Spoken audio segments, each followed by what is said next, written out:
আসসালামু আলাইকুম।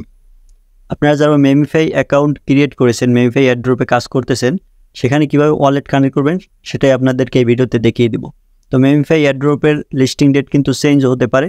আর মেমিফাই এয়ারড্রপে আপনারা বেশি কয়েন গেইন করবেন কীভাবে বা বেশি টাকা কিভাবে পেতে পারেন সে সম্পর্কে আমার এই ভিডিও ডেসক্রিপশন বক্সে একটা ভিডিও আছে, সেই ভিডিও দেখে সেই টাস্কগুলো আপনারা কমপ্লিট করতে পারেন। তাহলে কিন্তু আপনাদের সেই মেমিফাই অ্যাকাউন্টে বেশি গ্রহণযোগ্যতা থাকবে মেমিফাই কোম্পানির কাছে।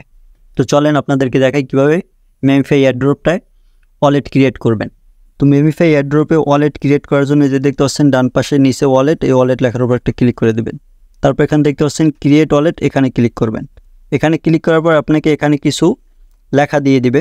তো এই লেখাগুলো আপনাকে এই যে 12টা তারা লেখা দিয়ে দিবে, এগুলো আপনি স্ক্রিনশট দিয়ে দিবেন অথবা কপি করে নেবেন এখান থেকে। এইগুলো কিন্তু আপনাকে পরবর্তীতে লগ ইন করার সময় প্রয়োজন হবে। আপনারা যারা টোনকিপারে ওয়ালেট ক্রিয়েট করেছিলেন বা টোনকিপারে ওয়ালেট খুলছিলেন তারা কিন্তু এই ব্যাপারে ধারণা আগেই আছে। তারা এখান থেকে এইরকম তারাও কিন্তু এই ওয়ালেটে এরকম আপনার 12টা বা 16টা এরকম 24টা হয়তো বা টোনকিপার ওয়ালেটে 24টা তারা এইরকম লেখা দিয়েছিল, 24টা নাম্বার।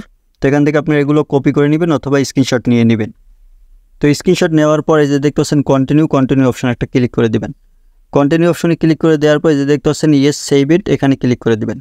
ইয়েস সেভ ইটে লেখা ক্লিক করে দেওয়ার পরে যে দেখতে পাচ্ছেন এখানে ওই যে স্ক্রিনশট দিতে বলছিলাম সেই লেখাগুলো 12টা কোড, সেই 12টা কোড কিন্তু এখান থেকে আপনাকে 4টা কোড সিলেক্ট করতে বলতেছে। তো 4টা কোড মানে 2 নম্বরে যে কোডটা ছিল সেই 3টার ভিতরে যে কোনো একটা মানে যেটা সঠিক সেটা সিলেক্ট করবেন। তারপর আমার এখানে 6 নম্বর সিলেক্ট করছে, 6 নম্বর শো করছে, সেই ক্ষেত্রে আমি 6 নম্বর যেটা কারেক্ট সেটা এখান থেকে টিকমার্ক দিয়ে দেবো। তো আপনারাও এভাবে ওইখানে স্ক্রিনশট দেখে দেখে এখান থেকে সেই সঠিক যেটা সেটা আপনি সিলেক্ট করে নেবেন। তো এখান থেকে সঠিক যে কোড বা সঠিক যে ইংলিশ লেখাটা সেই লেখাটা সিলেক্ট করে নেওয়ার পরে নিচে দেখতে পাচ্ছেন কন্টিনিউ অপশান একটা ক্লিক করে দেবেন। তো কন্টিনিউ অপশানে ক্লিক করে দেওয়ার পর এরকম একটা ইন্টারফেস চলে আসবে, যে দেখতে পাচ্ছেন এখানে ডলার আইকন চলে আসছে। তো মেমিফাই এখানে কিন্তু আপনার ওয়ালেটটা কানেক্ট হয়ে গেছে। তো এই যে দেখতে পাচ্ছেন এখানে মেমিফাই 0, তারপর টোটাল ব্যালেন্সও কিন্তু 0। এই প্রসেস ফলো করে আপনার মেমিফাই এয়ারড্রপে ওয়ালেট ক্রিয়েট করতে পারেন। তো ভিউয়ার্স, ভিডিও ভালো লাগলে ফলো অ্যান্ড সাবস্ক্রাইব করে সাথেই থাকতে পারেন। ধন্যবাদ।